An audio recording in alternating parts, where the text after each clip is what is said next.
Ben, what is he? Can he be stopped? Will we ever know?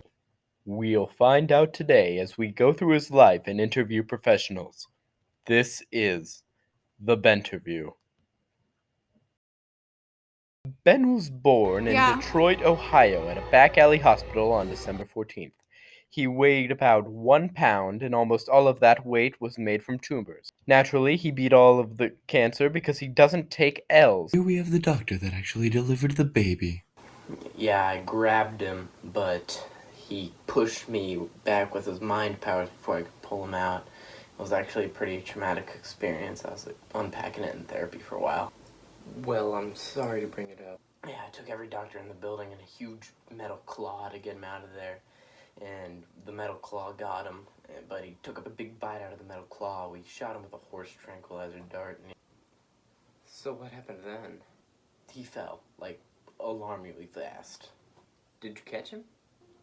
Nope, he just landed splat right on the floor. We had to scoop him up with a shovel. So how's that experience? Horrifying. Horrifying. Ugliest baby I've ever seen, hands down.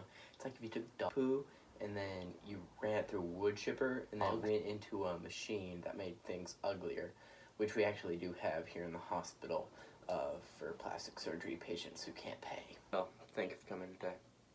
No problem. Let's just cut to later in his life. After his birth, he was crushed by the last member of an alien species, so his parents just used that out of convenience. Well, I mean, he was right there. Thank you. His first meal was a brick covered in syrup. Here we have a nutritionist to tell us about it. I don't know. Tastes fine, I guess. Needs a little salt, indigestible, but I don't know. Wouldn't recommend, probably. What I wanted to know is how you prepared it and, like... Dude, I don't know. What do you want from me?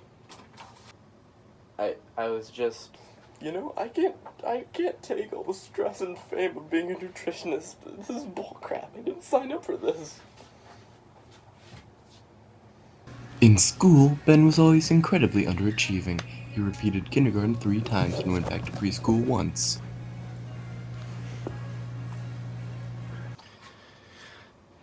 He was always getting into fights with the other kids, which sounds not too bad until you remember that he's like 5 times their size and can punch with a force of 3 tons. It was a very... Okay, hold on. He then replaced himself with a mannequin throughout the rest of elementary school and middle school, which was infinitely more intelligent and beloved by all. We have an interview now. So how did you pass as Ben for so many years?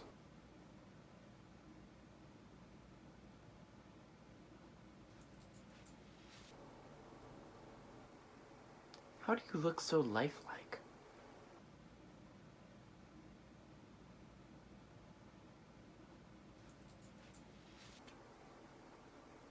Oh, don't say that.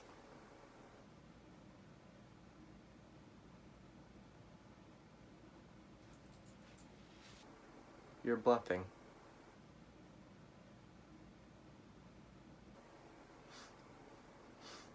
Just shut up.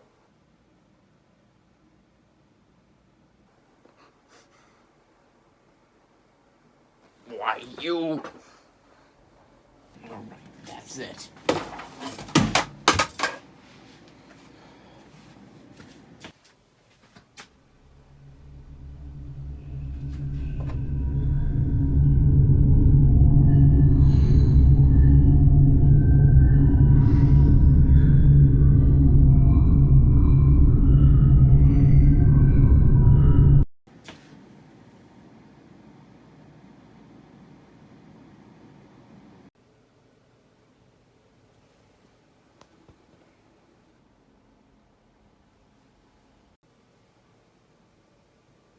Ben made lots of enemies now that he was in high school around people his own age. This, of course, includes, but not limited to, Crime Jim, Jeannie Joan, L-Man, Super Thumb, Zeke Zebra, Lily Velasquez, Uncle Clunk, The Beatles, all CVS pharmacies, All Cars in the St. Joseph Area, Josh Partridge, Mendel Mafia, Metal Mendel Mafia, and so much We more.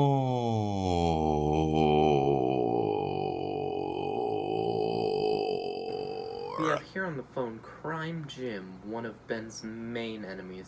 How's it going, Jim? It's going bad. Everyone keeps confusing me for Zebra Zeke. Like, where would the ears go? Riveting stuff, Zeke. How did the rivalry between you two start? He acted like he was gonna hold the door open for me, but then he slammed it in my face, so I shot him with a big gun. He got up though, don't worry. Real riveting stuff, real riveting stuff, real riveting stuff. I mean, like, really, wow, real riveting stuff. Super riveting stuff. So that was the start of your rivalry? No. Okay, thank you for your time. You know, you kinda remind me of him just a little bit. You remind me of him too. I can't.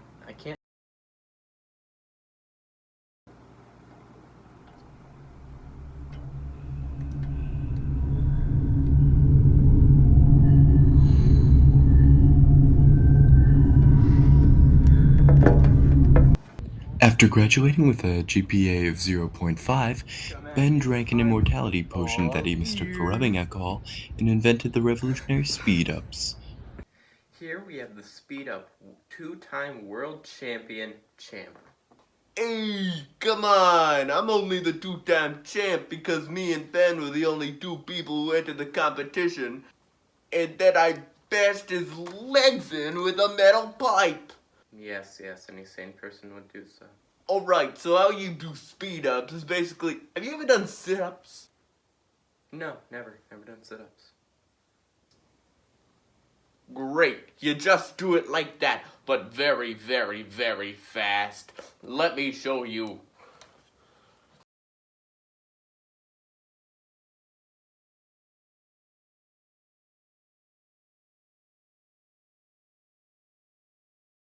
Yes. Well, thanks for coming in. I just wanted to show the audience at home how to do speed ups. Try it at home, kids.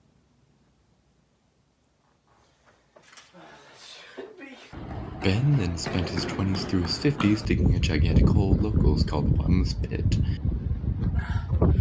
Here, we actually have a hole expert here to tell us what actually happened to Ben while he was doing this. While most people's midlife crises consists of Lamborghinis, fancy cars, lots of money, and maybe even a small music career, some people get really into digging holes. There's even a small research station down there because gravity gets funky the deeper you go down. Shortly after he returned to society, much to humanity's dismay, then a horrible event happened, causing the total leveling of about 3 buildings. So it was like 1.5 9/11s. And it all started with rogue cloning machines that fell from the sky, and it cloned him 2 times, putting 3 Bens in the same place, and that was 3 Bens too many. They destroyed the whole city. We couldn't interview a cop because that's too topical right now, so we just asked a citizen who was out of town when the city was destroyed. Well, I wasn't really there when it happened, but I saw it on the news, so that's close enough, right? How many buildings did he destroy? It says on the script, you said it earlier, but apparently they took down like 3, but it was in Ohio, so that's like all the buildings in the state. I'm not gonna lie to you, whatever your name was. Oh, it's all right. I don't know what your name is either. My name? See, it's a loaded question. Let's change the subject. In this great tragedy, 8 million lives were lost, 2 people were wounded, and both of them lost their left arm.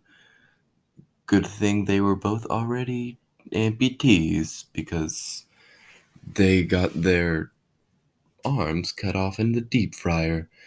The tragedy was very bad. The city was destroyed, and Justin Roiland was there on vacation, and he died.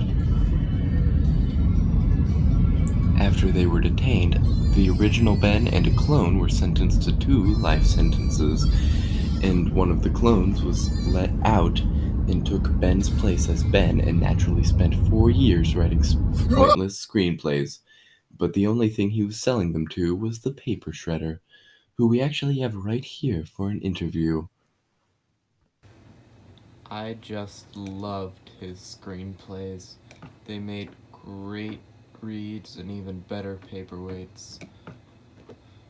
I kind of felt bad from taking them away from companies that wanted to produce them, but like, I couldn't help myself. So, did you eat them? Come on, man, don't be racist.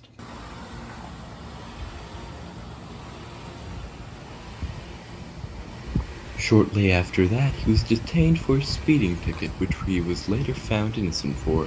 However, he pleaded guilty and asked for the death penalty. The jury, who was just wanting to go home and play Smash Bros, had no objections and just rolled with it. Life was hard for Ben in jail.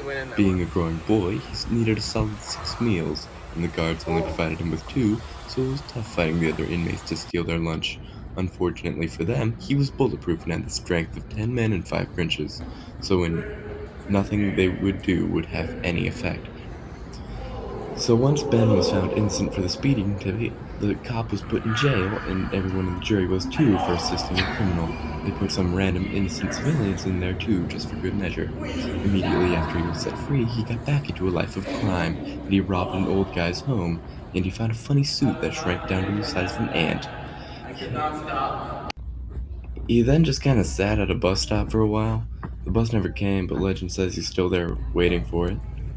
But one day he just kind of got up and moved. And then Ben fell down the stairs on the way out, breaking his neck and killing him instantly. But the cops came and drove him to the hospital since ambulances are too expensive. He was brought back to life, much to humanity's dismay, and then a group of people came in hiding from the cops. They took him hostage, and they almost immediately got reverse Stockholm Syndrome, otherwise known as Lima Syndrome. Ben manipulated all the captors for their guns, so he grew more arms and made their bodies just as broken as their hearts. Here we have an expert on Lima Syndrome.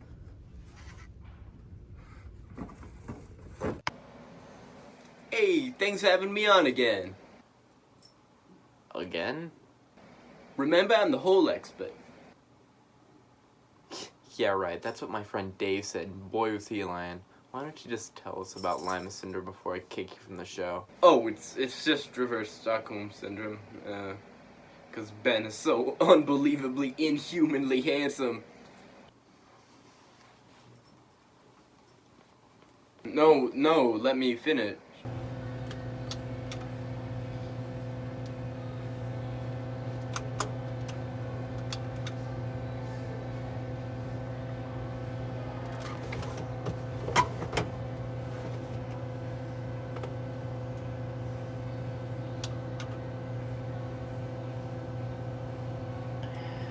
Ben was about 70 at the time he took down the captors, and as you can tell, his life was slowing down with strange events.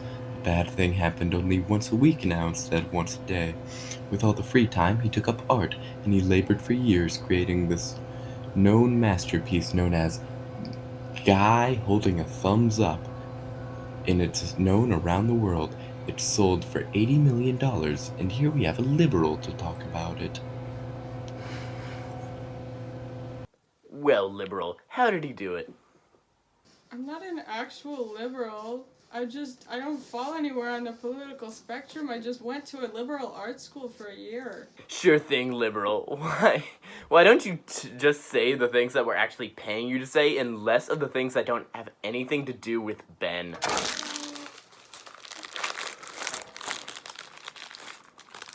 This isn't liberals, the Benterview.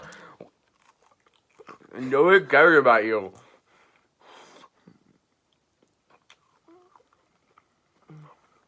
This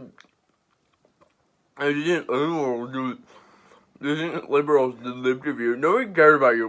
Ben, the Benterview. You know what?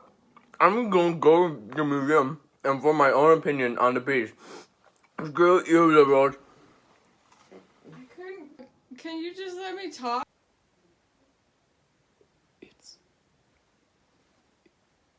It's beautiful.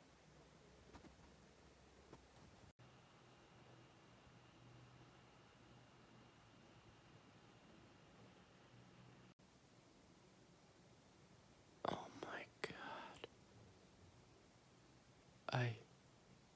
I get it. Unfortunately, Ben's story is still ongoing. So maybe there will be a sequel when we're all old and gray. Except for Ben, because, you know, he found an immortality potion, and he was secretly an alien and a mannequin, and he worked for the deep state. And is Ben secretly God? Am I Ben? Are you Ben? Are we all just Ben? Who knows? Who actually is Ben? Find out next time on Ben the Benterview Part 2 sequel. Definitely coming, and it's definitely real, and we're actually going to make it because we're because we're the best, and Ben's not. He has real hair. Ben's hair is real. Don't let anyone tell you that Ben's hair isn't real, because liar. Yeah, that sums it up pretty well. Glad other attractive white males could pin down my life so accurately.